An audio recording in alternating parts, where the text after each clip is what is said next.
Bonjour. Dans le cadre de la formation Covid-REA, nous allons aborder aujourd'hui le traitement antimicrobien du patient Covid-19 positif. Les objectifs de ce cours sont doubles. 1. Proposer un traitement pour le patient atteint du Covid-19 et interpréter les résultats d'un test diagnostique. Pour cela, nous allons parler de quelques généralités. Nous allons évoquer le traitement de l'infection à SARS-CoV-2 et des autres mesures thérapeutiques. Nous allons faire un petit rappel sur les manifestations cliniques de la maladie à coronavirus qui sont de 4 types. Nous avons une forme asymptomatique, une forme simple, une forme modérée et une forme grave. La forme asymptomatique, c'est un patient ayant un diagnostic biologique confirmé de Covid-19 et ne présentant aucun symptôme. La forme simple, c'est un malade atteint de Covid-19 confirmé, présentant au moins un certain nombre de symptômes comme la fièvre, la toux, l'asthénie, les myalgies, les arthralgies, les rhinites, l'anosmie, la gueusie, entre autres. La forme modérée est un patient Covid positif présentant des symptômes de type pneumonie objectivée à la tomodensitométrie thoracique et ou une dyspnée d'effort.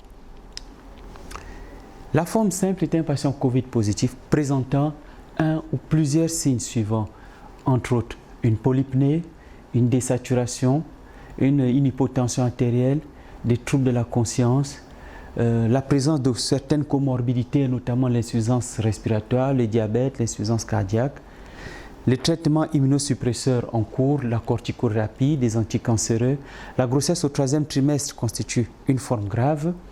L'existence de lésions pulmonaires à la tomodensitométrique, des signes respiratoires de type cyanose, des saturations inférieures à 92%, entre autres.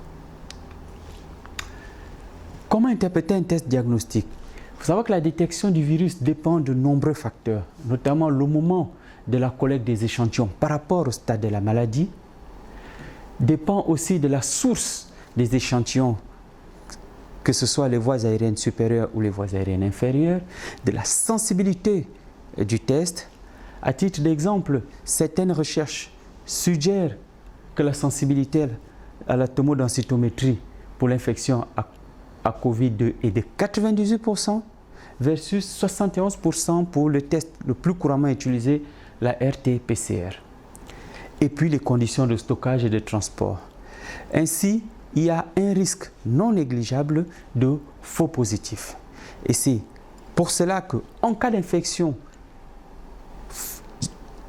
suspectée cliniquement, épidémiologiquement et à la radiologie, il ne faut pas arrêter un test et les mesures de lutte contre le virus suite à un traitement, à un résultat négatif. Il faut savoir refaire le test, cette fois-ci en essayant d'avoir des échantillons dans les voies aériennes inférieures. Qu'en est-il du traitement du Covid-19? Il faut savoir que le Covid-19 est une infection pulmonaire d'origine virale avec une surinfection bactérienne. Elle s'associe à des thromboses et à des lésions de vascularite, ce qui en fait l'infection à SARS-CoV-2 une atteinte multiviscérale. Les principaux axes thérapeutiques sont l'antibiothérapie, le traitement antiviral, les traitements de support et certaines autres thérapeutiques. La surinfection bactérienne fait partie de l'infection à SARS-CoV-2.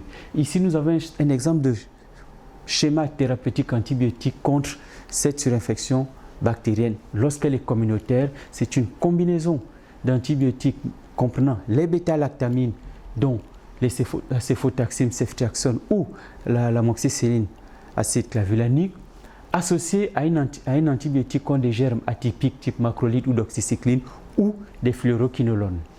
Cependant, en cas de suspicion d'un staphylocoque doré résistant à méthicilline acquise en communauté, particulièrement aux États-Unis, on ajoutera de la vancomycine ou la ninésolide. En cas d'immunodépression, notamment au VIH, il ne faut pas oublier d'associer à ces différents traitements un traitement antipneumocystique.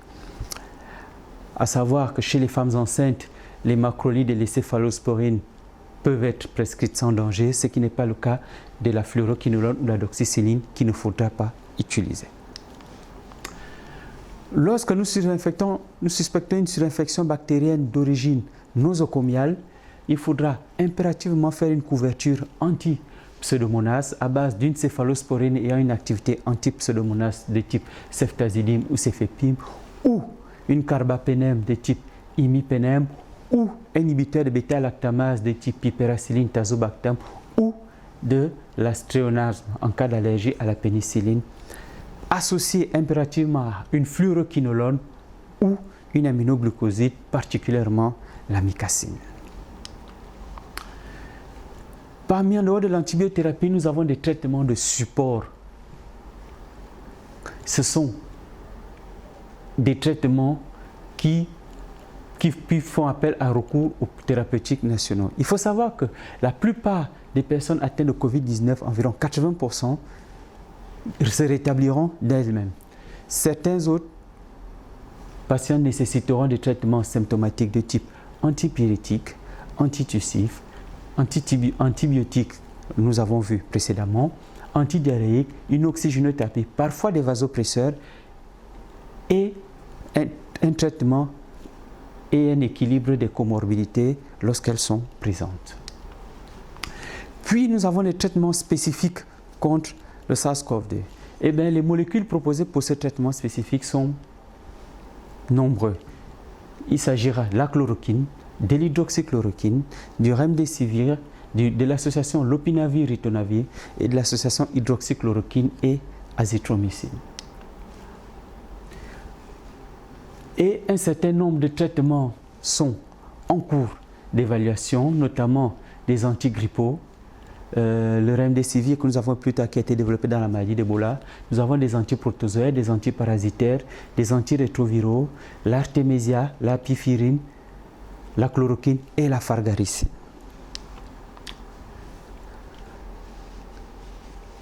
Le protocole de prise en charge. Il faut savoir que les formes asymptomatiques bénéficient d'une surveillance de l'état général, d'une prise de température biquotidienne et d'un confinement à domicile ou dans un centre de confinement selon les mesures instituées. Pour la forme simple, il faut toujours un confinement, il faut des mesures barrières, port de masque, lavage des mains, friction des mains avec du gel hydroalcoolique. Un traitement symptomatique sera mis en place contre la fièvre, la toux et les différentes algies.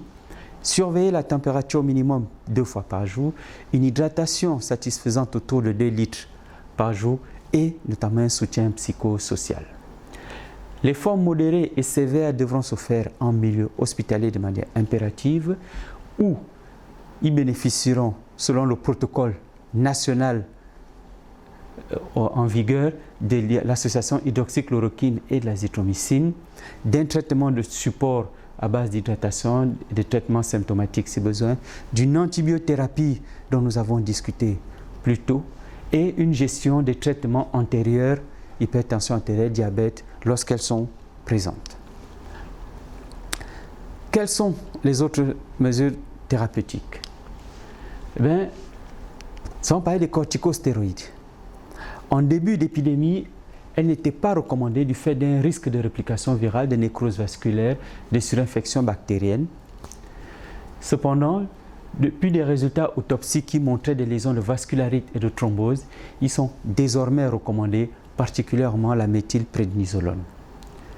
L'héparinothérapie, elle aussi, est indiquée compte tenu de la présence d'un état thrombotique au cours de la maladie à SARS-CoV-2. Ainsi, l'antibiothérapie sera préventive en cas d'absence de facteur de risque de maladie thromboembolique et elle sera curative si on a des facteurs de risque thromboembolique et un tableau sévère. On peut utiliser l'héparine de bas poids moléculaire ou l'héparine non fractionnée. Le traitement par interleukine, il repose sur une hypothèse d'une réaction inflammatoire exacerbée chez le patient atteint du SARS-CoV-2, mais c'est un traitement à l'étude et surtout, il est très coûteux et non accessible à tout le monde.